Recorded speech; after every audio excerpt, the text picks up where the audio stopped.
Today's episode is brought to you by Mazars. SoundCartel.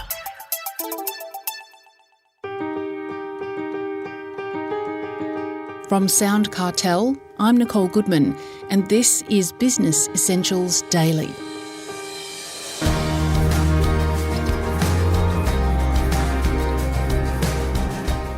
In a world that demands more of our attention than ever, it can still take real effort to keep things simple. Steve Jobs, Apple founder and CEO, had an almost religious devotion to simplicity and demanded the same from those around him. At the time, Ken Segall was creative director at TBWA Chiat Day, Apple's ad agency, and both Steve and Ken worked really closely together. In fact, Ken's the man who put the iconic I in iMac. Ken's now a speaker and creative strategist and author of Insanely Simple, the obsession that drives Apple's success. Ken begins by telling Chris Ashmore about the time he presented a series of newspaper ads to a clearly annoyed Steve Jobs. I was about one sentence into my great preamble that I'd practiced so much before. These ads were sitting on the table upside down. And I was a sentence into it, and Steve just said, "Will you just turn over the damn ads?" He says, "Are you going to be sitting next to me when I read the Wall Street Journal to explain them to me?" I'm like, "Well, no, okay." So, we just turn them over, and we have a discussion about them. So that was one of the things, I accepted that, and I understood it. And when I present to new clients now, sometimes I'll tell them that story, but basically I'll say, you know what, they are what they are. They're going to hit you, or they're not, so let me know what you think. I think Steve thought any kind of preamble like that, a formal presentation, you're just trying to get them to like something. And he thought, it's a good idea or it's not a good idea, and I'll just judge it. So he was a little impatient with things like that. Well, Ken, if simplicity is so obviously a good thing, why do you think so many businesses fail to really adopt it? You can pay lip service to it. I've worked with a lot of other companies, and someone will give a good speech, and then a week later, it's kind of the way it always was. So I just think it takes a lot of work. First of all, you have to understand it, you have to appreciate it, and you have to spend the time and the energy to make sure it takes root. The love of simplicity has to kind of be part of the culture. And, just to say, here's a project and we're going to make it simple, the next week people will be back to being complicated. So it takes a lot of work is what it boils down to. It isn't simple to be simple.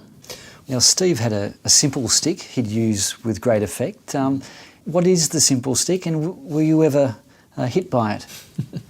Well, in my book, I talk about the simple stick as a way to introduce the feeling at Apple that things could be made simpler. And the idea was that if you presented an idea to Steve Jobs, if he thought it was too complicated, I'm not sure if he would necessarily chew you out, berate you or whatever, but he would tell you he doesn't like it and you got to do more work or whatever. And the way people would sometimes describe that, if they came back from a meeting, would be like, well, Steve hit us with the simple stick.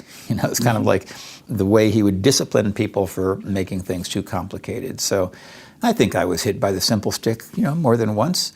And I think it helped shape the way I look at things.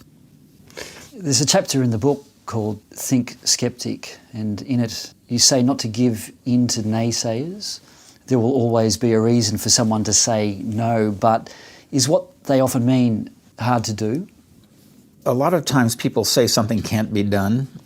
In fact, I fell victim to not being skeptical and thus sort of embarrassing myself in front of Steve because he wanted something done. I told him it couldn't be done, involving the deadlines with a magazine. And I just said, we've done all the work we can do. It's just not possible. Their policy is you need X amount of days to do something. And his reaction was, that's ridiculous. They print a magazine every week with, lots of stuff changing every week. So why do they need 6 weeks to do whatever it is we needed done? And it was one of those things where it was a sort of a common sense thing. Steve would be that way, I think. It was like, that doesn't make sense. So clearly if you lean on someone, they're going to change their way. So after I told him how it couldn't be done, and Steve said, you better find a way to do it, I would go back and our production people would call the magazine and explain that you better find a way to do this because Steve is very upset. Then suddenly it'd be like, yeah, sure, we can make an exception in this case. And then I have to tell Steve, well, yeah, you were right, they can do it. And, that made me feel awful.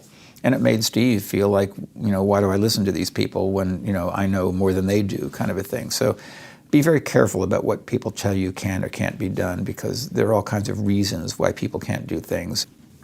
Well, turning to what you call the brand bank, it helps to have a healthy balance in the brand bank. Can you explain what you mean?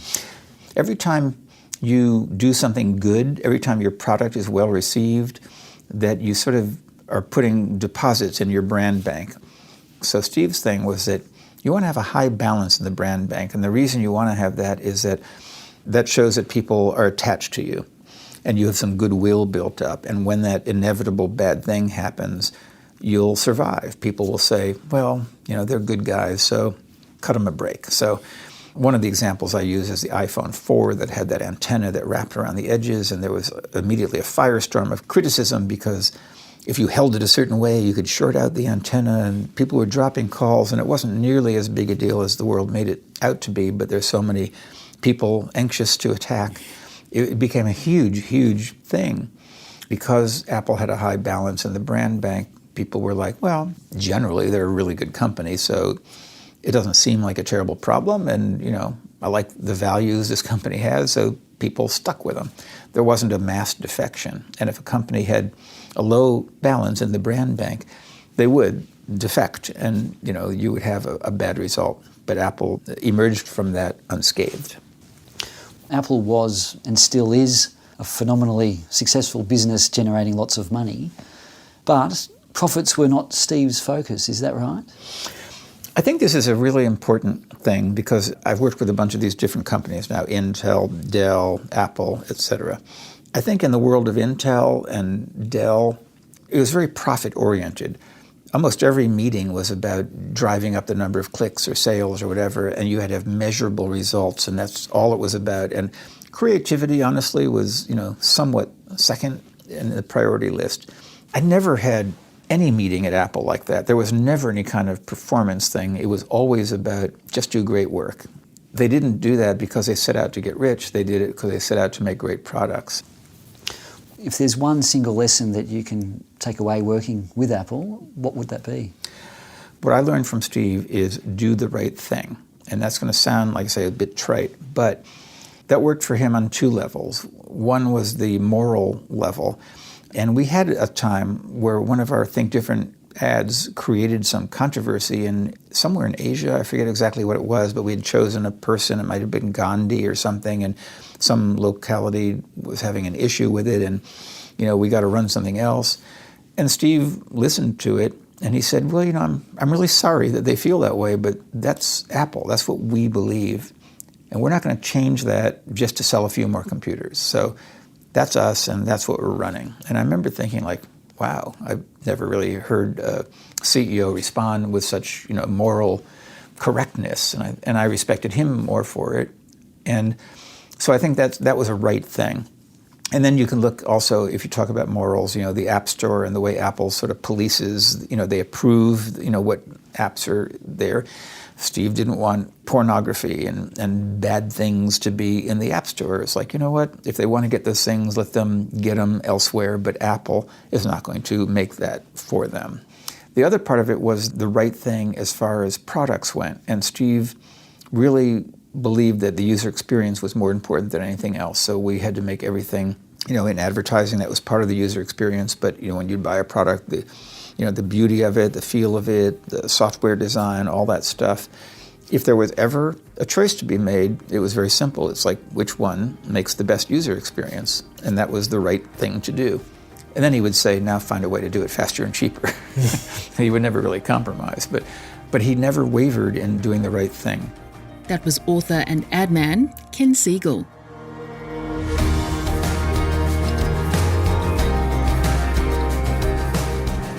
Business Essentials Daily is a SoundCartel podcast. Producers are Nick Schildberger, Chris Ashmore, Jeff Waters and myself. Technical production by Pete Letts. I'm Nicole Goodman. Thanks for listening. We'll bring you more Be Daily next week. SoundCartel. This episode was brought to you by Mazars. To find out more, visit mazars.com.au. That's mazars.com.au.